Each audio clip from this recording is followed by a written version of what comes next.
Welcome back to another 3 for 3, where I ask 3 questions in 3 minutes. And our topic today is on change contracting. I've got with me Kelly. Welcome, Kelly. Hello, it's good to be here. Thank you so much for joining me on Change Chat. And we'll jump straight into our questions. So, first up, I want to know how you got into contracting and what attracted you to this type of work. Well, I kind of fell into it. So what happened was I was working at Brisbane City Council and I was working in a call center. And for those of you out there who've ever worked in a call center, you do anything you can to stop working in a call center. So that kind of happened. So I got a bit of a shoulder tap to work on an SAP implementation. So we were doing a $363 million transformation implementing SAP, which replaced 77 existing systems that they had at that point of time. And so at that time, I was actually permanent. So I was working permanent with Brisbane City Council. And what happened is it went for 2.5 years. And then I was going to go back to my call center role. And I was like, no way. I got to go the other way. So I went into contracting because at the time, the market was a lot of contractors for project roles. So that's how I started in my contracting career. And I've heard that a lot of people tend to fall into it in that sense. It completely makes sense. But I guess then moving on, in our current day and age, how do you differentiate yourself from the rest of the competition? That is such a hard question. And I just want to say to all the changes out there, I feel as though change managers are all like unique snowflakes. So we all offer our own flavor of change, which is what makes us so special, if you will, right? So it's kind of like apples and oranges, and it just depends on the project that you're on and also the company that you're working for as to whether you're going to be suitable. Yeah.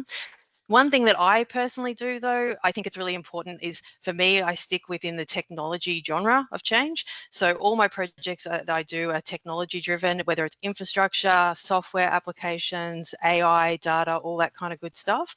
That's where I try to stay so that I can just build the confidence and experience in that area. In addition to that, I think it's really critical that as a contractor that you focus on your own self-development. So for me, for example, at the moment, I'm doing a grad cert for AI for business. So it's really important to continually self-educate and future-proof yourself in the market. Awesome. Thanks for that. Yeah, definitely that, yeah, building up that your own capabilities and skill set. And at the same time, I like that you called out, you know, being a specialist in your area. You've done a lot of that. You're not necessarily trying to go into just any single, contracting role. No way. Let me tell you something right now. There's no way I would be great at cultural change. There's so many people out there that are so much better. And the same with org redesigns. You know what I mean? It's everybody's got a really particular niche out there. Very good call. Thanks for that. So, coming up to, I guess, my final question for you then, what would be 2 or 3 steps a change professional should consider if they're looking to move from a permanent role into kind of the change contracting space?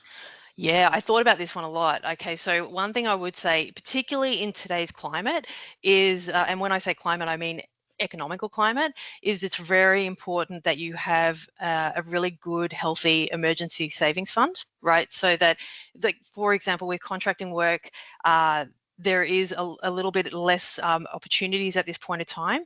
And additionally to that, if a project, for example, was to, I guess, dissolve while you're on it, then you need to be aware that that can happen. And that can happen, you know what I mean? It's one of those things, it doesn't happen very often, but it still happens. So it's really important that you have that sort of safeguard of money so that you're not worried about that.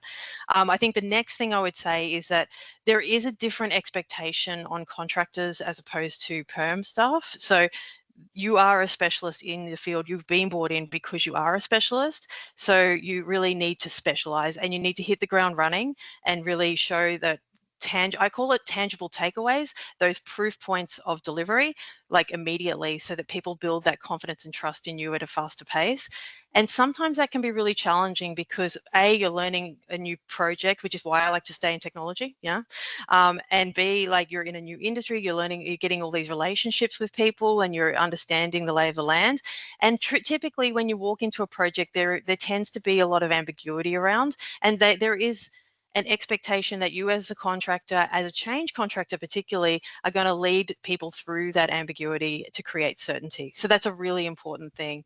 I think the final thing I'd say is that, and it goes back to my second question, the second question you asked me is in relation to making sure that your personal growth is happening. So it's really important that while you're in contracting, that you're always like, no one's going to be there. There's not going to be a performance review of you. There's not going to be anything like, a kind of growth, a capability build or any skills coming your way. You have to do that all yourself, and you have to take the time out to self-educate. So sometimes that means that I, for example, have to drop a day and that I don't get paid for that day to go to a course. Then that's sometimes what you got to do. You've got to invest in your future. Thank you so much for that, Kelly. For all of you guys listening out there, as always, if you have any questions, feel free to post them below. And if you're new here, feel free to connect with Kelly and or myself. And again, thank you so much, Kelly, for your insights. I definitely learned a lot. No worries, and thank you. Thank you for the opportunity.